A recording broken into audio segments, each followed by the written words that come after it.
میرے نبی کریم صلی اللہ علیہ وسلم نے فرمایا میرا رب کریم جب کسی کو بیمار کرتا ہے نا تو پھر اللہ فرشتوں کو بھیجتا ہے، فرماتا ہے جب پتہ کر کے آؤ کسی سے میری شکایت تو نہیں کر رہا۔ تو فرشتے جا کے عرض کرتے ہیں مالک اس کے پاس تو جو بھی آیا نا اس نے یہی کہا کہ الحمدللہ جس حال میں اللہ نے رکھا ہے میں راضی ہوں۔ اس نے تیری شکایت نہیں کی، اس نے تیری رضا پہ اس بیماری کو تیری طرف سے آزمائش سمجھ کے قبول کیا۔ میرے نبی کریم علیہ السلام فرمانے لگے رب فرماتا ہے فرشتوں گواہ ہو جاؤ، اگر میں اسے اس بیماری سے شفا دوں گا تو جو اس کے پاس خون ہے اس سے بہتر خون اسے عطا کروں گا، اور جو اس کے پاس گوشت ہے اس سے بہتر اسے گوشت عطا کروں گا، اور اگر میں اسے اس بیماری میں وفات دوں گا تو پھر میں اسے جنت عطا کروں گا۔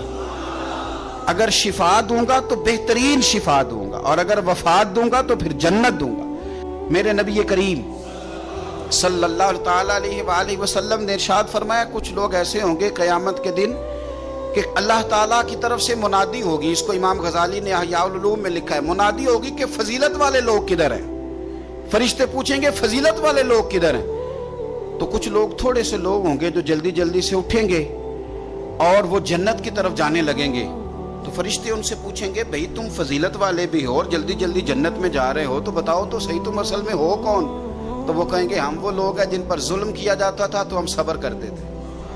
اور اگر کوئی تکلیف دیتا تھا تو ہم اسے معاف کر دیتے تھے، اور اگر کوئی جہالت کرتا تھا تو ہم جواب میں بردباری کرتے تھے۔ بس اس کی برکت سے اللہ نے فضیلت والے بھی بنا دیا ہے اور جنت بھی عطا کی جا رہی ہے۔